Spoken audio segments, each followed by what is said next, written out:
안녕하세요, 5학년 친구들. 즐거운 쉴과 시간입니다. 오늘은 2단원인 동식물과 우리 생활, 그 중에서 두 번째 소단원인 식물 가꾸기에 대해서 배워볼 건데요.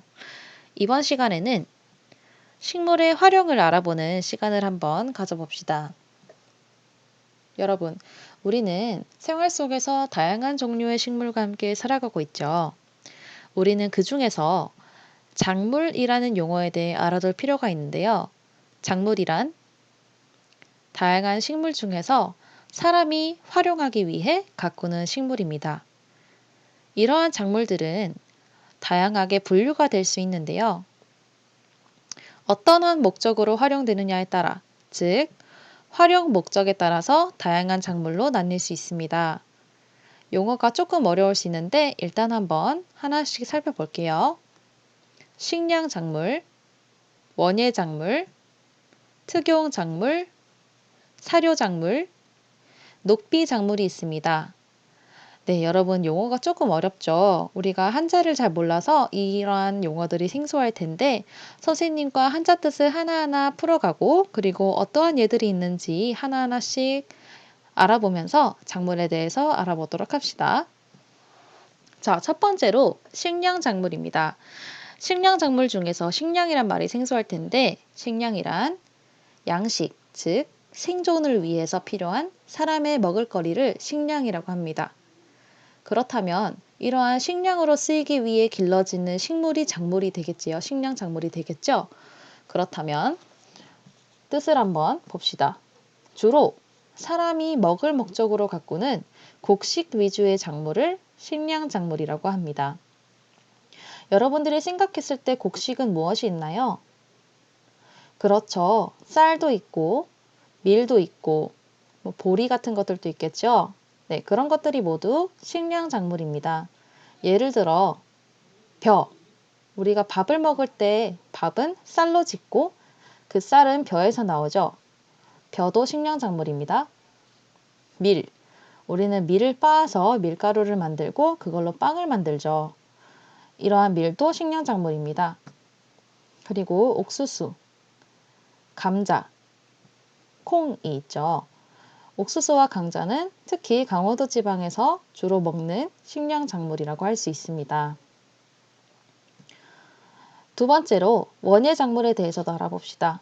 원예 작물 중에서 원예란 말이 생소할 텐데 원예란 채소, 과일, 화초 따위를 심어서 가꾸는 일이나 기술을 말합니다. 그렇다면 원예 작물은 이러한 기술을 이용해서 기르는 식물이 되겠지요. 즉 원예 작물은 화초, 과일, 채소 등과 같이 식용, 그러니까 먹는 용도 또는 정원을 가꾸기 위한 작물을 원예작물이라고 합니다. 자, 여기서 화초라는 말이 조금 어려운 친구들을 위해서 선생님이 또 찾아왔어요. 화초란 꽃화와 풀초자를 써서 꽃이 피는 풀과 나무 또는 꽃이 없더라도 관상용이 되는 모든 식물을 통틀어 이르는 말을 말합니다. 그렇다면 어떠한 것들이 있는지 예를 한번 살펴봅시다. 자, 장미가 있네요.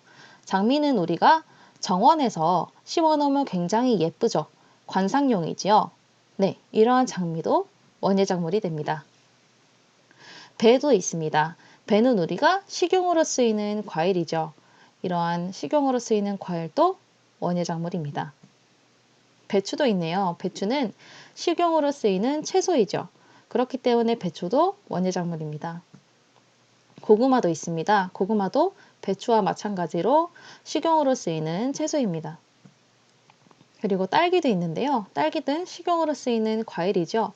그래서 배와 비슷하게 식용으로 쓰이는 과일, 즉 원예작물입니다. 그리고 라일락도 있습니다. 라일락은 관상용으로 쓰이는 정원에 가서 가꾸는 화초이죠. 자, 이렇게 다양한 작물들도 원예작물, 즉 식용이나 정원을 가꾸기 위한 작물로 분류되기 때문에 이러한 작물들은 원예작물이라고 분류될 수 있습니다. 그 다음에 특용작물에 대해서도 알아봅시다.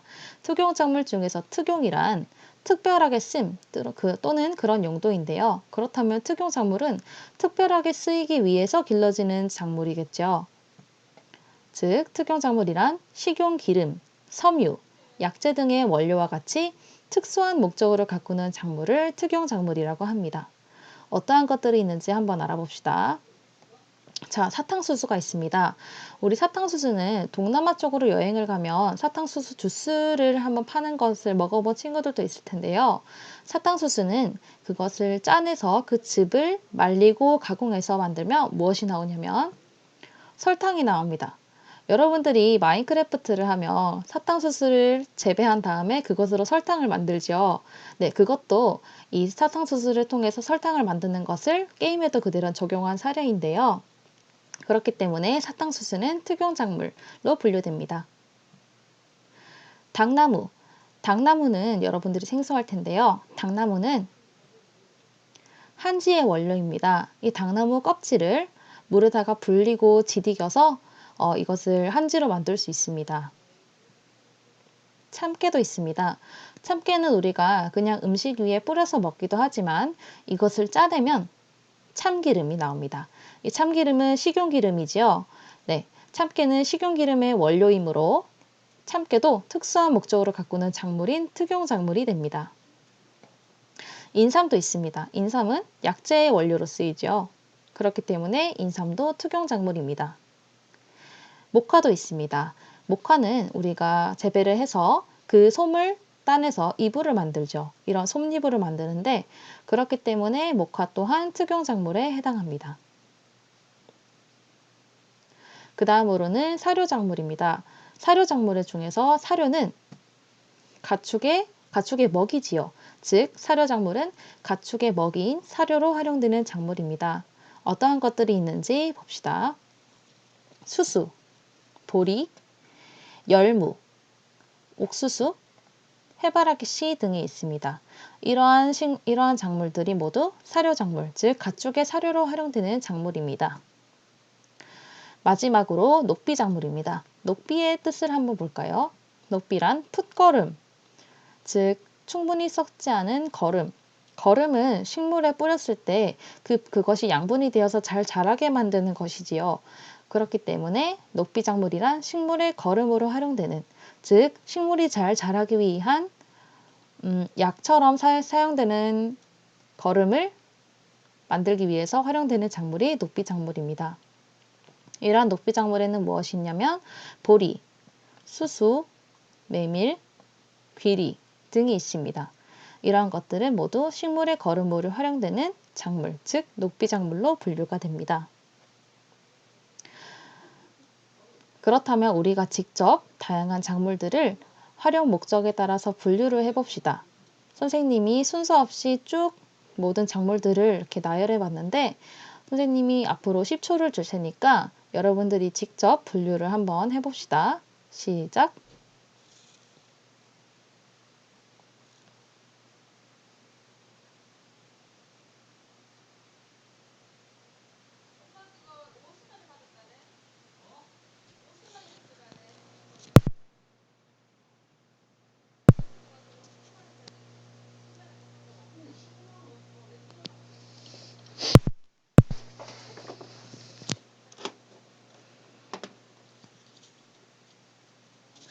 자, 10초가 지났습니다. 아직 분류를 하지 못한 친구들은 잠시 영상을 멈추고 한번 천천히 분류를 해봅시다. 우리가 아까 작물을 5가지 정도로 분류를 했었는데 식량작물, 원예작물, 특용작물, 녹비작물, 사료작물로 분류를 했었죠. 첫 번째로 우리가 식량작물에는 무엇이 있었는지 기억하나요? 네, 맞습니다. 옥수수, 벼, 밀, 감자 등이 있었죠. 그리고 콩 같은 것들도 모두 식량작물이라고 했습니다. 그래서 이렇게 식량작물은 동그랗게 표시를 해보고 두 번째로 어떤 작물이 있었죠? 그렇죠. 원예작물이 있었습니다. 원예작물에는 무엇이 있었나요? 맞아요. 우리가 정원에서 기르는 장미, 그리고 식용으로 쓰이는 과일, 그리고 식용으로 쓰이는 채소가 모두 원예작물로 분류될 수 있습니다. 그 다음에는 어떠한 작물로 분류될 수 있을까요? 그렇죠. 사탕수수, 당나무, 참깨, 즉 특별한 용도로 쓰이는 작물들은 특용작물로 분류될 수 있습니다. 그리고 어떠한 작물로 분류할 수 있을까요? 맞아요. 옥수수, 해바라기씨, 열무, 보리, 수수 등과 같은 작물들은 가축의 사료로 활용되는 작물, 즉 사료 작물로 분류될 수 있습니다. 자, 여기서 옥수수는 식량 작물도 되고 사료 작물도 되죠?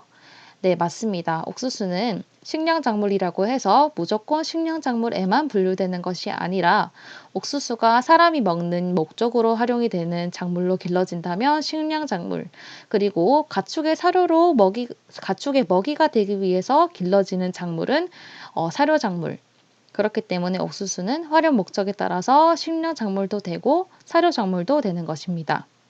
우리 보리도 같은 이치예요. 보리도 사람이 먹는 용도로 쓰인다면 식량작물이 되고 가축의 먹이로 사용되는 사료로 활용되기 위해 길러지는 작물로서 활용이 된다면 보리는 사료작물이 될 수도 있습니다. 마지막으로 녹비작물은 이렇게 분류가 되겠죠. 네, 여기서도 보리와 수수는 활용 목적에 따라서 가축의 사료로 활용되면 사료작물, 그리고 식물의 거름으로 활용된다면 녹비작물이 됩니다. 다들 다양하게 분류될 수 있는 작물들에 대해서 알아보았나요? 이해 안 되는 것이 있다면 선생님께 쪽지 보내주세요. 그렇다면 여러분, 번외로 커피 원두는 어떠한 작물에 해당될까요? 한번 생각해 봅시다. 다들 생각해 보았나요? 식량작물일지, 원예작물일지, 특용작물일지, 사료작물일지, 녹비작물일지 한번 고민을 해봅시다. 정답은 특용작물이었습니다. 특용작물은 아까 전에도 선생님이 말했듯이 식용기름, 섬유, 약재 등의 원료로 쓰이는 특수한 목적으로 갖고 있는 작물이지요. 이러한 특수한 목적 중에서 기호음료라는 것도 있습니다. 기호음료 중에서 기호란 즐기고 좋아함. 그러니까 사람들이 즐기고 좋아하는 음료를 만들 때 커피 원두가 쓰이죠. 그렇기 때문에 커피 원두는 기호 음료로 만들어지기 위해 길러지는 작물, 즉 특용 작물에 해당합니다. 다들 이해했나요? 네, 그렇다면 여러분들이 얼마나 이해했는지를 점검하기 위해서 OX 퀴즈를 한번 풀어봅시다. 자, 첫 번째 문제 나갑니다. 밀은 식량 작물이다. OX.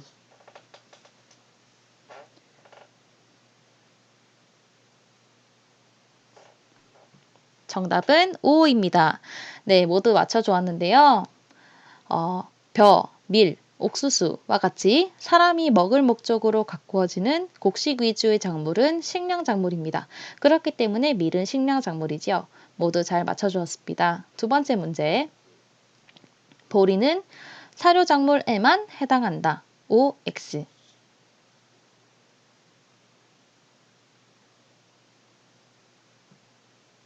정답은 X입니다. 자, 보리는 활용 목적에 따라 가축의 사료로 쓰이면 사료작물, 그리고 비료로 쓰인다면 녹비작물이 되겠지요.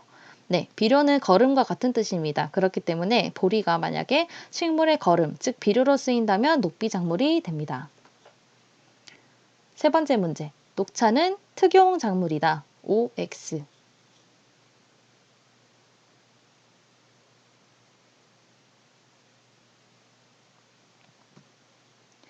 정답은 O입니다. 녹차는 커피와 같이 기호 음료인 특수 목적으로 활용되기 때문에 특용 작물에 해당합니다. 자, 그렇다면 여러분들이 모두 OX 문제를 잘 맞춰주었는데요. 이번 시간 과제는 식물의 활용에 대해서 우리가 배운 내용을 출석 인정 노트에 정리하는 것이 이번 교시의 과제입니다. 다음 시간에는 함께 식물을 가꾸어 보는 것에 대한 내용을 배워봅시다. 모두들 수고하셨습니다.